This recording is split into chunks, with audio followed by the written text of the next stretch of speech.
Hola mis queridos amigos, una vez más, bienvenidos y continuemos con nuestro estudio de la fe de Jesús. En esta ocasión vamos a estudiar la lección número 9, lo que la Biblia enseña del juicio, pero antes vamos a orar. Querido Padre, gracias te damos por la oportunidad que nos da una vez más para estudiar tu palabra, pero no queremos estudiar sin la seguridad de que nos acompañará, Señor. Así que te invitamos para que con tu ayuda podamos entender tu palabra. En el nombre de Jesús. Amén. Muy bien. Hoy aprenderemos un poquito más acerca del juicio bíblico.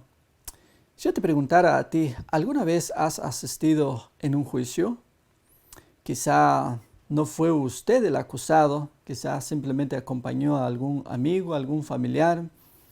En realidad, la mayoría de las personas tienen miedo al juicio, porque obviamente en esta tierra se cometen injusticias, hay muchos errores en los juicios, en fin.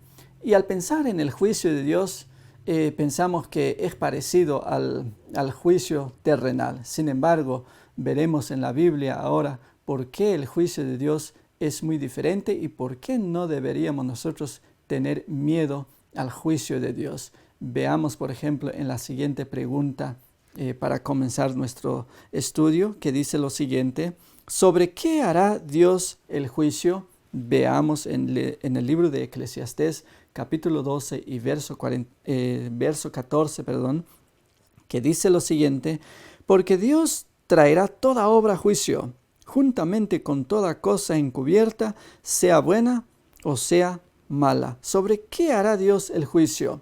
Bueno, la respuesta es sobre toda obra, buena o mala. Así que seremos juzgados, aún como lo dijo Jesús, a base de nuestras palabras también. Lo que hayamos hablado mal, también por ello seremos juzgados. Así que toda obra, buena o mala, seremos juzgados. La pregunta número 2 que dice: ¿cuántos comparecerán ante el juicio? ¿Será que algunos podrán huir de este juicio? Veamos lo que nos dice la Biblia. Segunda de Corintios 5:10 dice: porque es necesario que todos nosotros comparezcamos ante el tribunal de Cristo, para que cada uno reciba según lo que haya hecho mientras estaba en el cuerpo, sea bueno o sea malo. ¿Cuántos comparecerán en el juicio de Dios? Bueno, el apóstol San Pablo nos dice que todos nosotros, ninguno va a escapar. Así que todos seremos juzgados. Pero continuemos estudiando y descubramos por qué no deberíamos tener miedo asistir en ese juicio. Dice la pregunta número 3, ¿quién es el juez? Bueno, en el Evangelio de Juan, capítulo 5, verso 22, nos da la respuesta. Porque el Padre a nadie juzga, sino que todo el juicio dio al Hijo. Así que, ¿quién será el juez en ese juicio? Bueno, aquí nos dice que el Padre a nadie juzga, sino que todo el juicio dio al Hijo. Así que Jesús va a ser el juez en ese momento, en ese juicio. Pero por ahora puedo decirle que Jesús no es el juez. ¿Qué papel está desempeñando Jesús en el plan de la salvación ahora? ¿Será que ya está juzgando? Bueno, continuemos estudiando a ver qué nos tiene que decir nuestra lección con relación a eso. La siguiente pregunta nos dice: ¿dónde están registradas nuestras acciones? Veamos en el libro de Apocalipsis capítulo 20 y verso 12, a ver dónde están registradas nuestras acciones. Dice lo siguiente: y vi a los muertos, grandes y pequeños, de pie ante Dios. Y los libros fueron abiertos, y otro libro fue abierto, el cual es el libro de la vida, y fueron juzgados los muertos por las cosas que estaban escritas en los libros, según sus obras. Así que la respuesta es en los archivos del cielo. Habla de libros porque era todo lo que conocían los profetas en el pasado. Y por supuesto, me imagino que Dios tiene mejor tecnología para archivar cualquier cosa en el cielo. Pero nuestras obras están allá, dice la Biblia. Entonces, la siguiente pregunta nos dice: ¿Quiénes son los testigos? Veamos en el libro de Mateo capítulo 18, verso 10, a ver quiénes son los testigos. Mirad que no menospreciéis a uno de estos pequeños, dijo Jesús, porque os digo que sus ángeles en los cielos ven siempre el rostro de mi Padre que está en los cielos. ¿Quiénes son los testigos? La respuesta es los ángeles. Ellos son los que nos cuidan, nos protegen, nos acompañan, pero también, al parecer, llevan información al cielo de lo que hacemos nosotros aquí en la tierra. Vayamos a la siguiente pregunta, que dice así: ¿quién es el abogado?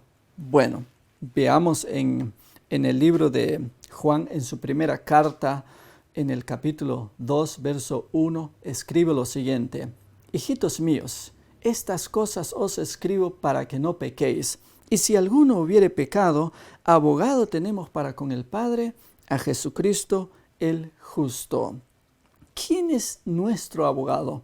Bueno, la buena noticia es Jesús. Entonces, ahora mismo, el papel que desempeña Jesús en el plan de la salvación no es de juez, sino de abogado.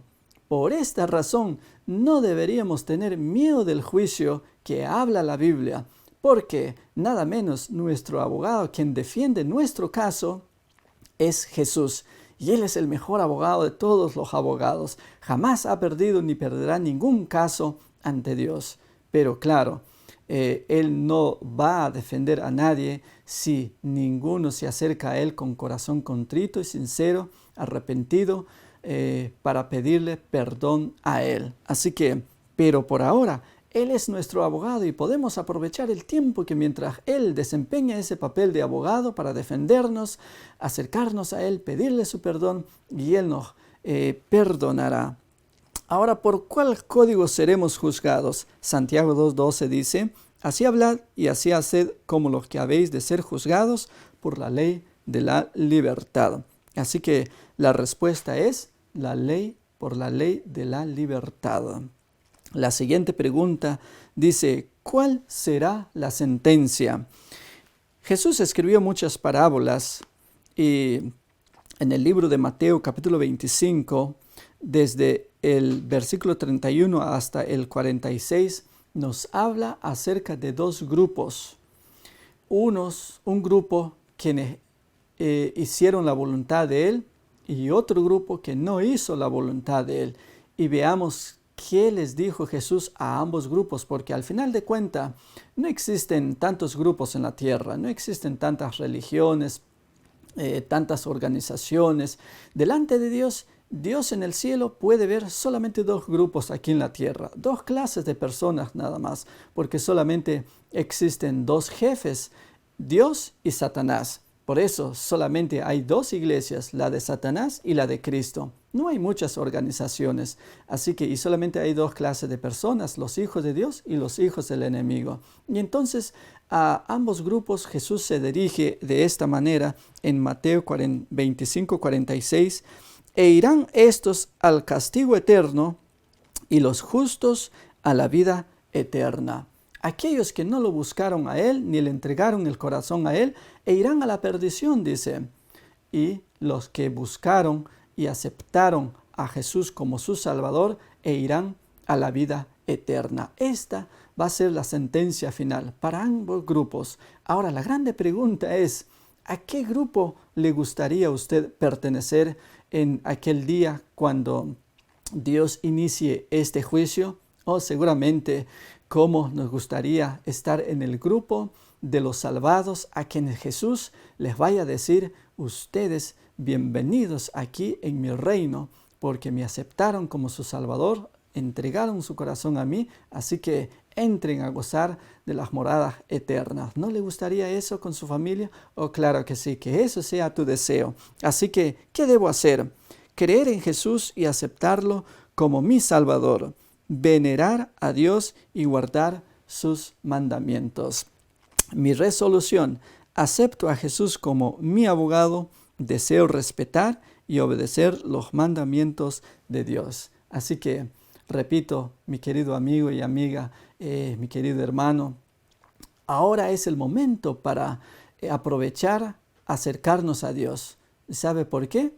Porque Él es nuestro abogado. Llegará el momento en que cuando Él venga por segunda vez, ya no defenderá a nadie, vendrá a juzgar. Pero por ahora que Él es abogado todavía, puede defendernos. Así que podemos acercarnos con confianza al Señor y Él perdonará nuestros pecados y saldremos victoriosos del juicio en aquel día. Así que, como vimos en esta lección, no hay motivo para tener miedo al juicio, como muchas personas tienen miedo al juicio, porque es un juicio justo.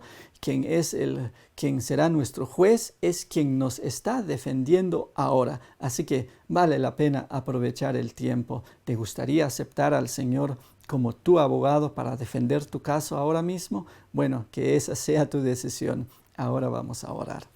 Querido Padre, gracias te damos porque eres nuestro abogado. Ahora te entregamos nuestro corazón. Defienda nuestro caso, Señor, para salir victorioso del juicio en aquel día. Gracias por recibirnos y por perdonar nuestros pecados. En el nombre de Jesús. Amén.